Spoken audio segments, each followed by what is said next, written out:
I never thought a single text could change my life, but there I was, sitting in my car at a red light, grinning at my phone like a fool. On the screen was a photo of a pregnancy test, two pink lines. After 4 years of trying, it finally happened. I couldn't wait to show Aiden. My name is Audrey, and that moment of pure happiness was the last I'd feel for a long, long time. I remember every detail of those few seconds. The way the afternoon sun lit up my dashboard.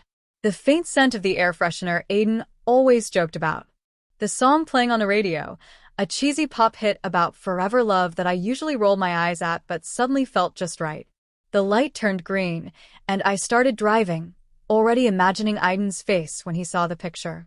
He'd been dropping hints about wanting kids since our wedding, and his mom, Alyssa, had been asking about grandchildren at every family dinner. I never saw the truck coming. The crash came from the left, a violent smash of metal and glass. Everything spun and time slowed down. In the chaos, one thought flashed in my mind. Protect the phone. Aiden has to see the picture. When the world finally stopped moving, I couldn't feel my face. Warm liquid dripped down my neck. Somewhere far away, I heard screaming. A man's voice kept repeating, "Oh God, I'm so sorry. I'm sorry."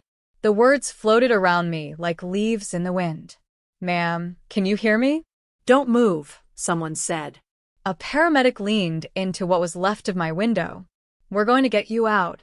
I tried to speak, to tell them about the baby, but my mouth wouldn't work.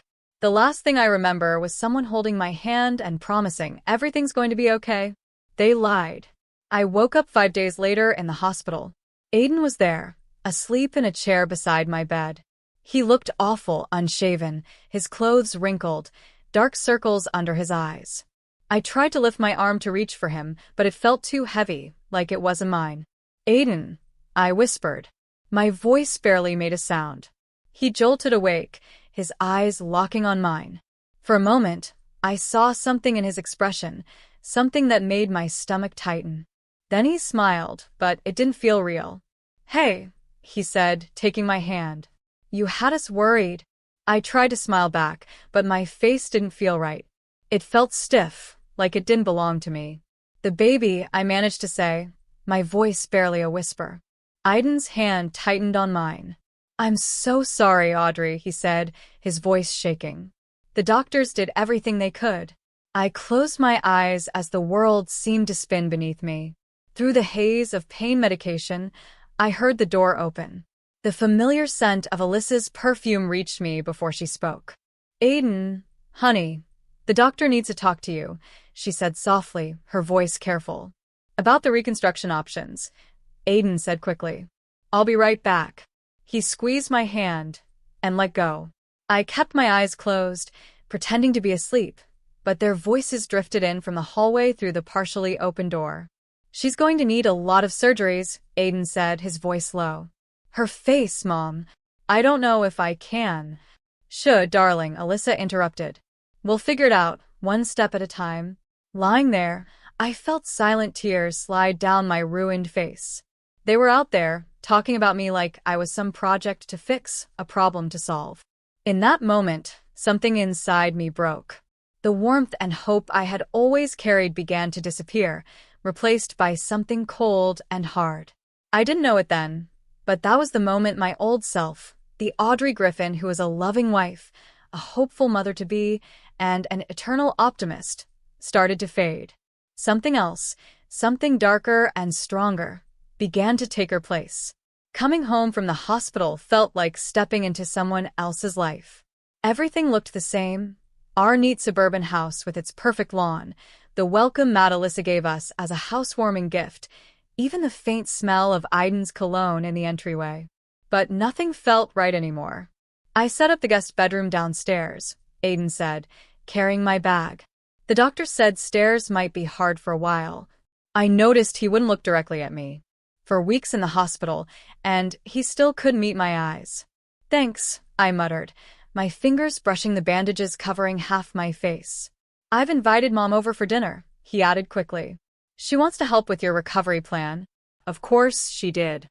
Alyssa Griffin never missed a chance to take charge, especially when it came to protecting her son's perfect life. The guest room felt cold and lifeless, like a hotel room. Aiden had cleared out all my things from our bedroom upstairs and arranged them here with robotic precision. My makeup vanity, useless now, sat in the corner with the mirror turned to face the wall. "Do you need anything?" Aiden asked from the doorway, phone in hand. "I have a fewer calls to make, but—" "I'm fine," I said, even though I wasn't. What was the point of saying otherwise? Alyssa arrived right at 5, as expected. She came armed with casseroles and plenty of opinions. I sat at the dining room table, watching Alyssa arrange flowers in a vase while Aiden poured wine. "The doctor said the scarring might get better over time," Aiden said, avoiding eye contact with either of us. "Well, there are always options," Alyssa replied, her voice overly cheerful. "I know an excellent plastic surgeon in the city. Very discreet." I stared at my untouched plate, pushing food around with my fork. "The insurance won't cover cosmetic procedures," I said quietly. "Oh, darling," Alyssa said, reaching across the table to pat my hand. "We have to think about Aiden's position at the firm. Image is everything in corporate marketing." My fork slipped from my hand, clattering onto the plate. "My face is an image problem, Mother?" I asked sharply. "Audrey," Aiden warned, but Alyssa carried on as if she hadn't heard. "I'm just being practical," she said. "Aiden has worked so hard to build his career. And now, with all the complications from the accident," she dabbed her lips with a napkin. "Well, sometimes life forces us to make hard choices." Complications. The word felt like poison in my mouth. "You mean losing the babies?" Aiden froze, his wine glass halfway to his lips.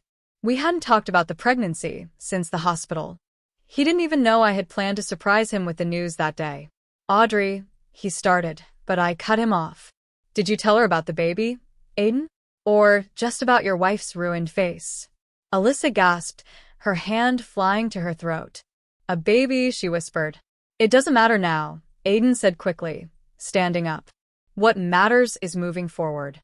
Mother's right. We need to think practically." I looked at them both, my husband, who couldn't meet my eyes, and his mother, who wouldn't stop staring at my bandages. The perfect son and his perfect mother already planning my perfect recovery. "I think I need to lie down," I said, pushing back from the table. "Of course, dear," Alyssa called after me. "We'll figure everything out." In the guest room, their voices carried through the wall, muffled but clear enough. "Poor thing," Alyssa was saying. "But Aiden, you're still young. There will be other chances for children, once everything is settled." "Mom, please," Aiden said, sounding tired. "I'm just saying, you need to think about your future. Both of your futures." I touched the bandages on my face, feeling the rough gauze where smooth skin used to be. I thought about our wedding day, when Aiden used to say I looked like an angel. Now he couldn't even look at me. My phone buzzed, pulling me out of my thoughts.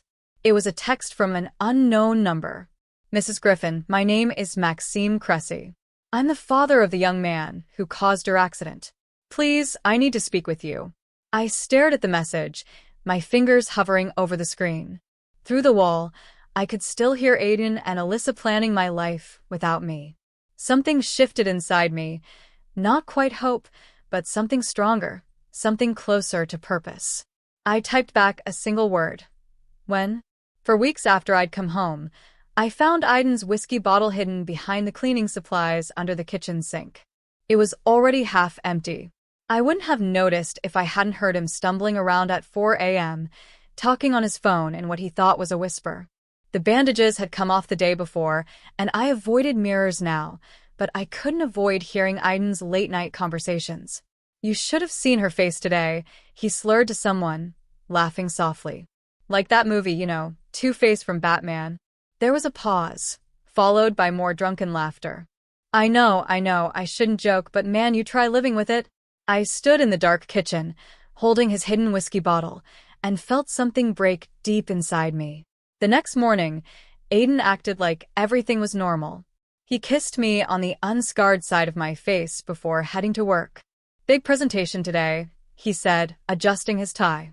"Don't wait up." I waited until his car drove away before heading upstairs to our bedroom. I hadn't been up there since coming home, respecting his unspoken rule of keeping me out of sight in the guest room. Everything was exactly as I'd left it the morning of the accident, except for one thing. My old art supplies were missing from the closet. I found them in the garage, buried under Christmas decorations. The wooden box still had my name carved into it, a wedding gift from my grandmother. Inside, the brushes lay untouched, along with the expensive oil paints Aiden had once bought me when I mentioned wanting to paint again. "You should focus on more practical things," Alyssa had said back then. "Aiden needs a wife, not an artist." I set up the easel in the guest room, facing the window. Morning light poured across the canvas as I mixed colors, letting muscle memory take over. Red for anger, black for grief, yellow for the hope I used to feel. The brush moved on its own, creating something raw and powerful. Hours passed without me noticing. When the front door opened and closed, I heard Aiden's footsteps pause outside my door. "Mother's here for dinner," he called. I didn't respond, adding another streak of red to the canvas. The door opened. "Audrey, what are you?" Aiden stopped mid-sentence. "What is that supposed to be?" I stepped back from the painting. It was a woman's face, split down the middle. One side was flawless and perfect. The other was distorted, fractured, with a wine glass pressed to smiling lips. "It's you," Alyssa said from behind him, her voice sharp. "Or rather, what you've become." I looked at Aiden as his face turned pale. "I call it two-face," I said quietly. "Funny, right?" Aiden's mouth opened, but no words came out. His eyes, though, betrayed him. "Don't you understand?" I asked softly, though I already knew the answer. "I heard you last night, Aiden. And the night before that. And the night before that," I said calmly. Alyssa quickly stepped between us. "Audrey, Aiden has been under so much stress. If you could just try to understand." "Understand what?" I snapped, turning to face them fully. I saw them both flinch. That my husband makes jokes about my scars? That he hides bottles all over the house? That he can't even sleep in the same room as me anymore? "That's not fair," Aiden protested. "I'm trying to..." "To what?" I interrupted. "Keep up appearances?" I pointed to the painting. "Is this the kind of appearance you want?" Alyssa stiffened, her voice cold. "Perhaps this outburst is a sign you need professional help." I laughed, a harsh, bitter sound that made them both step back. "Professional help? Like that plastic surgeon you keep pushing? The one who can fix Aiden's image problems?" "Audrey, please," Aiden said, reaching for me. I stepped away. "Don't worry," I said, picking up my brush again. "I'm already working on fixing everything." They left the room, whispering to each other. I turned back to my canvas, adding the final touch, a faint text message in the background. "Tomorrow at 3. I'll explain everything. Maxime Cressy." I stepped back and studied my work. Both sides of the face in the painting were smiling, but for very different reasons. Tomorrow, I'd meet the father of the man who destroyed my life. Tomorrow, everything would change. The cafe Maxime Cressy chose was exactly what I expected. Quiet, expensive, and far from anywhere Aiden or Alyssa might go. I wore a scarf partially covering my face. It drew less attention than the medical mask I'd gotten used to wearing in public. Maxime stood as I approached the table. I recognized the guilt in his eyes immediately. I'd seen it in the mirror enough lately. The look of someone haunted by what they couldn't change. "Mrs. Griffin," he said softly. "Thank you for coming." "Audrey," I corrected as I sat down. "Your son, he's in rehab?" Maxime's hands tightened around his coffee cup. He was. The accident happened after he left his third facility. I should have seen it coming.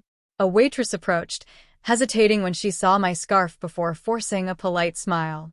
I ordered black coffee and waited for her to leave before speaking again. "Why did you want to meet?" Maxime pulled a folder from his bag and slid it across the table.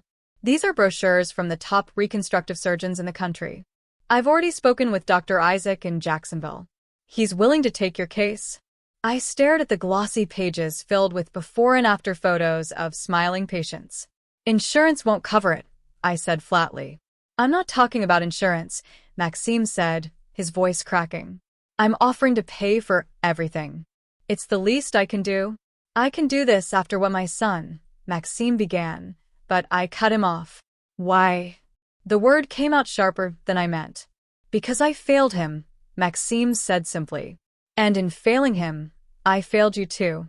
Money can't fix everything, but it can fix this. He gestured vaguely toward my face. I opened the brochure, scanning Dr. Isaac's credentials. The cost listed made my stomach twist. It was more than Aiden earned in a year. Your husband doesn't know you're here, Maxime said. It wasn't a question. No. Good. He leaned in closer. Because there's something else you need to know. I gripped my coffee cup as he continued. The night of the accident, my son wasn't alone in the car. My chest tightened, but I stayed silent, waiting. There was a woman with him, Maxime said, his voice heavy. She's someone's wife. They'd been meeting at the Golden Leaf Hotel every Saturday for months. The Golden Leaf. The same place where Aiden had his so-called weekly client meetings. The woman survived. Maxime went on. No injuries. She left the scene before the police arrived. My son was too drunk to remember her name, but he remembered where she worked. He slid a paper across the table. I glanced at it, feeling my stomach churn. Griffin Marketing Associates. You're lying, I whispered. I wish I were, Maxime said, his expression grim. For both our sakes. He pulled out his phone and showed me a grainy security camera image. A woman hurried through a hotel lobby, followed by a man in a gray suit. A very familiar suit. Aiden, I murmured, my voice barely audible. Why are you showing me this? Because you deserve to know the whole truth, Maxime said. And because I'm offering you a choice. He tapped the brochures on the table. Dr. Isaac can do the surgery next month. He can make you look exactly like you did before. He paused. Or he can make you look like someone else. Someone Aiden and his friend wouldn't recognize. I thought about Aiden's late-night phone calls, his cruel jokes, the way he avoided looking at me. I thought about Alyssa's constant hints about divorce and fresh starts. Why would I want that? I asked quietly. Maxime's smile was sad but knowing. Because sometimes the best revenge isn't confrontation. It's making them live with their guilt while you move on. While you become someone stronger. I touched the edge of my scarf, feeling the rough scars underneath. When does Dr. Isaac need an answer? Take your time. Maxime stood, leaving a business card beside the brochures. But remember, this isn't just about fixing what's broken. It's about choosing who you want to be. I sat there long after he left, staring at the security camera photo of Aiden next to an unfamiliar woman. My heart raced, my emotions tangled in anger, betrayal, and something I hadn't felt in weeks, clarity. Finally, I pulled out my phone and typed a message to Maxime. I choose someone new. His reply came almost instantly. Welcome to your second chance, Audrey. I walked home slowly, thinking about what to pack, what to leave behind, and how to disappear completely. Sometimes, the best revenge isn't ruining someone else's life. It's rebuilding your own. Jacksonville felt like a different world. Dr. Isaac's private clinic was on the top floor of a sleek building made of glass and chrome. Everything about it felt quiet and discreet. I told Aiden I was visiting my aunt in Kentucky for a few months to heal emotionally. He seemed relieved, happy to have an excuse not to deal with me. The changes will be significant, Dr. Isaac said, studying my file, but subtle enough to look natural. The goal isn't to make a new person. It's to reveal who you could have been. I looked at the digital mock-ups on his tablet. The woman in the after images wasn't me, but she wasn't a stranger either. She was who I might have been in another life, one where Aiden's mistress hadn't been in that car. How long until I can? I hesitated, unsure how to finish the sentence. Return? Revenge? Start over? For months for full recovery, Dr. Isaac said kindly. Maxime mentioned you'd be staying at his apartment during the process. I nodded. Maxime's San Marco apartment had become my safe place. It was filled with his late wife's art collection and rarely used now that he spent most of his time at his Connecticut home. The first surgery was scheduled for tomorrow. That night, I sat in Maxime's apartment, watching the city lights twinkle like stars. My phone buzzed. It was Aiden. "How's your aunt?" His voice sounded slightly slurred. "Saturday night. Golden Leaf Hotel night." "Fine," I replied, my fingers brushing the surgical consent forms on the coffee table. "How's work?" Busy. "Listen, Mother wants to know when you're coming home. She's worried about appearances." Of course she was. I pictured them at their usual dinner, talking about how to handle me. The damaged goods? "I need time," I said, the lie slipping out easily now. Right. "Well, take care of yourself." He hung up before I could say anything else. A moment later, my phone buzzed again. This time it was a text from Maxime. "Ready for tomorrow?" I started to reply yes, but stopped when another message appeared. It was from an unknown number. "Are you sure you want to know the truth about that night?" My hands trembled as I typed back. Who is this? "Someone who was there. Someone who knows what really happened. Meet me at Jacksonville Zoo and Gardens. Midnight." I stared at the message, my heart pounding. It could be a trap. Or it could be her, the woman from the hotel. The smart choice was to ignore it, to stick with my plan and go through with the surgery. But something deep inside me needed to know. At 12:15, I took a cab to Jacksonville Zoo and Gardens. The air was cool, and the Hudson River shimmered like black silk under the moonlight. A woman sat alone on a bench, her face hidden beneath a hoodie. "Mrs. Griffin," she said softly as I approached. I walked closer, and the woman pulled back her hood, revealing a face I knew from office party photos on Aiden's desk. "Audrey," I said, recognizing her. "Audrey from accounting." She looked at me, her eyes full of guilt. "He wasn't supposed to be there that night," she said quietly. "At the hotel. He was following me."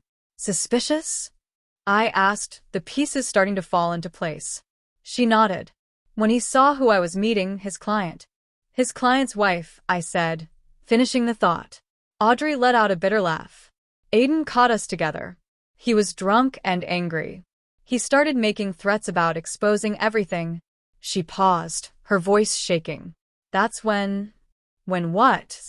I pressed. "When he called his friend. The guy who hit your car. He asked him to scare his cheating client's wife. Follow her car, freak her out a little." Her voice cracked. "But the guy was high, confused. He followed the wrong car." "He followed you?" The world spun around me. Aiden arranged the accident. Not yours. He didn't mean to."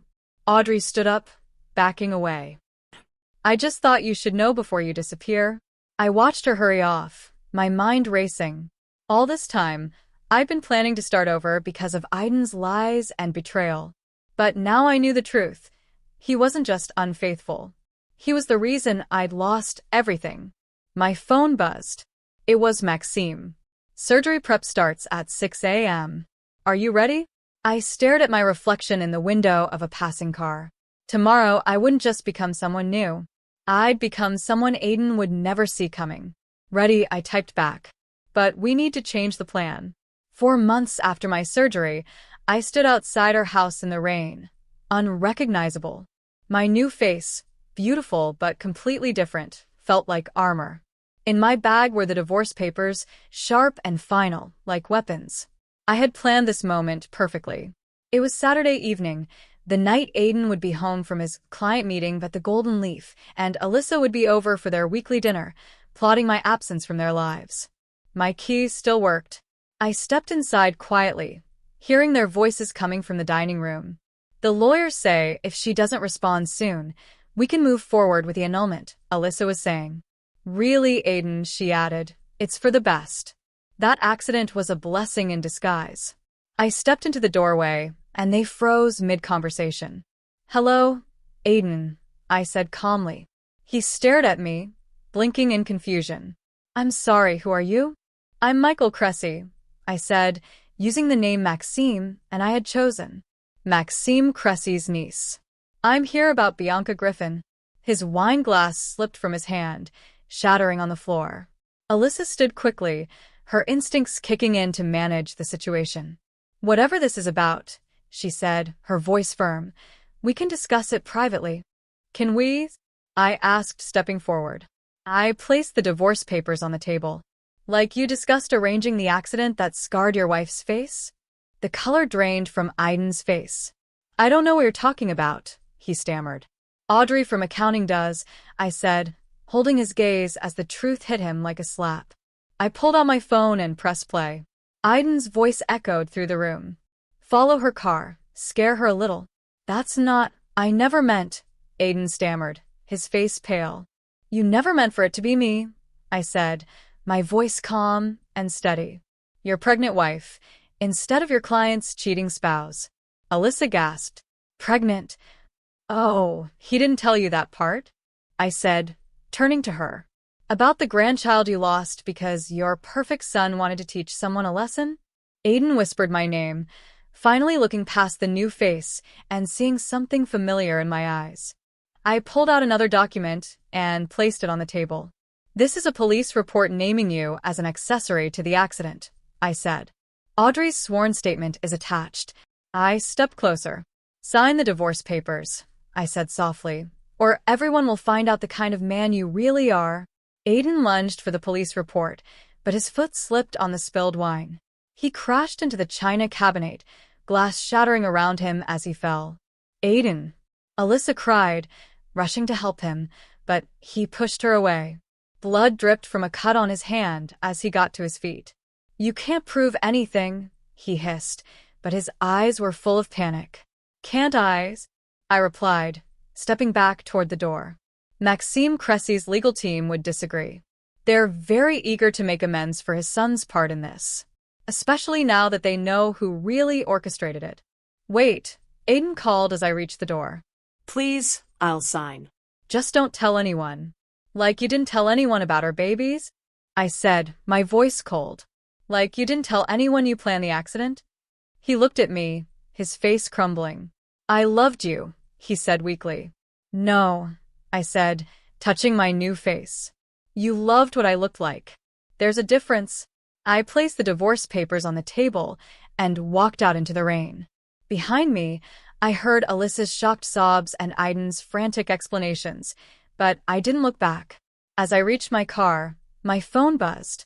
It was a message from Maxime. Is it done?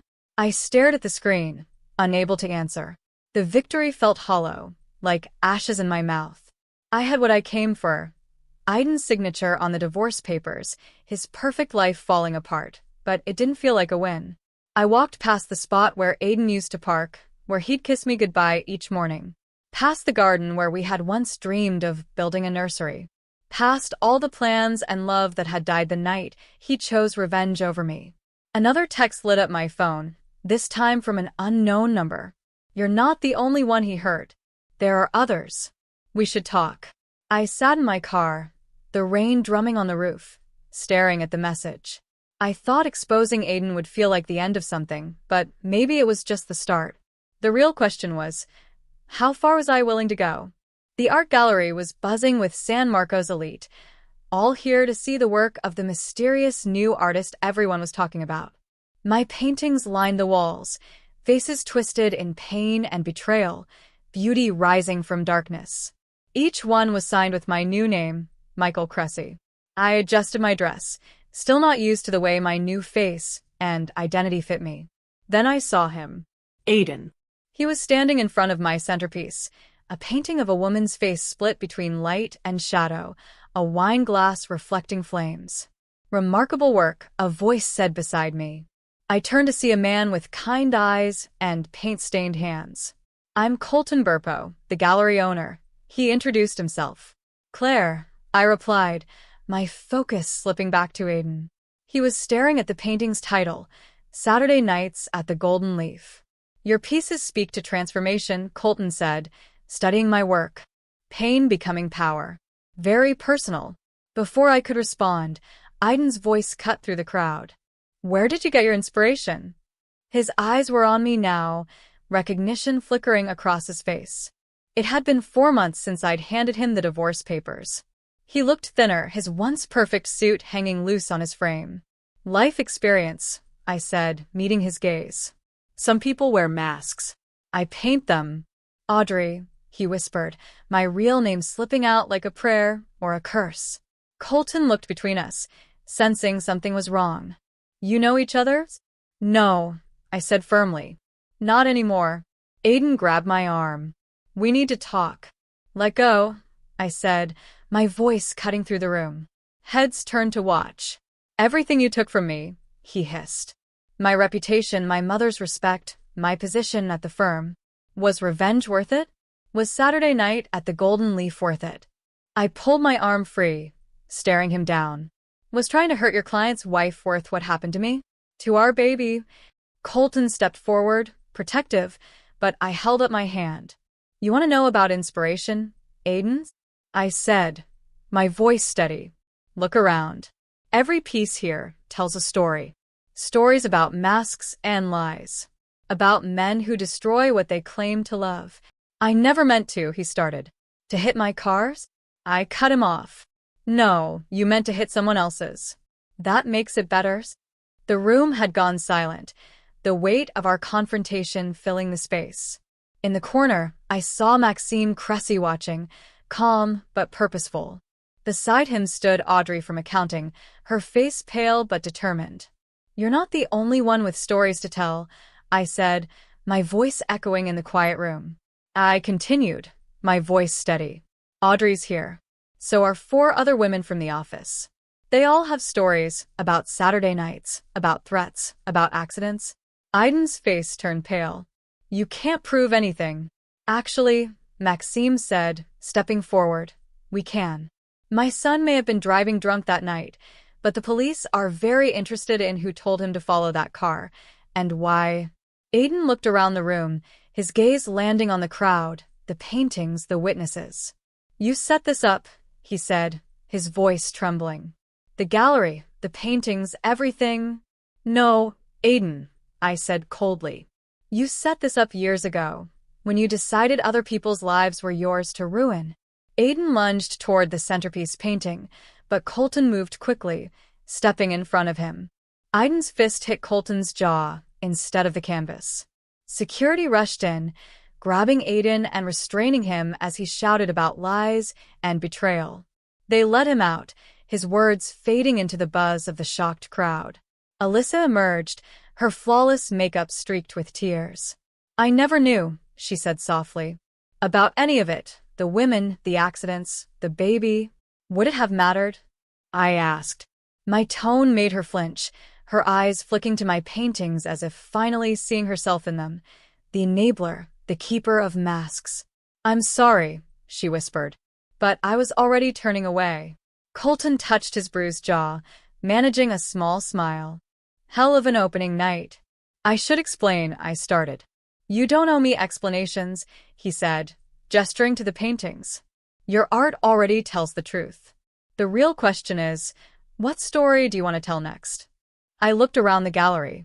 At the paintings, once full of pain but now transformed into something beautiful.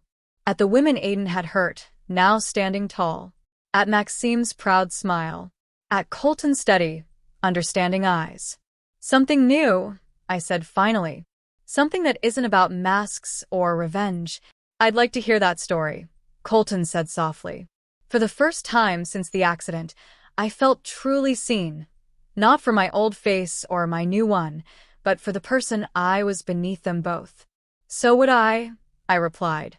I was ready to begin again. 2 years later, I stood in my small studio apartment, surrounded by half-packed boxes and fresh paintings. These were different, no longer about masks or revenge. They captured healing, growth, and moments of unexpected joy, brought to life in color and light. On my desk sat a letter from Maxime, delivered earlier that morning. I had been too nervous to open it, but now felt like the right time. I unfolded the paper and began to read. Dear Audrey or Claire, you'll always be both to me now.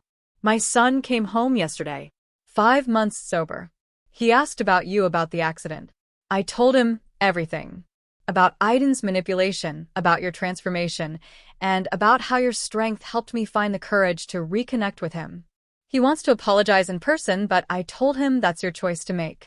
Some scars need time to heal. Others teach us who we really are.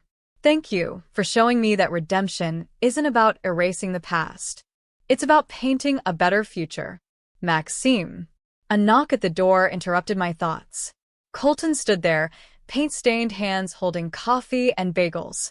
Ready for moving day? He asked with a grin. Almost, I said, smiling back. I gestured at the mess around me.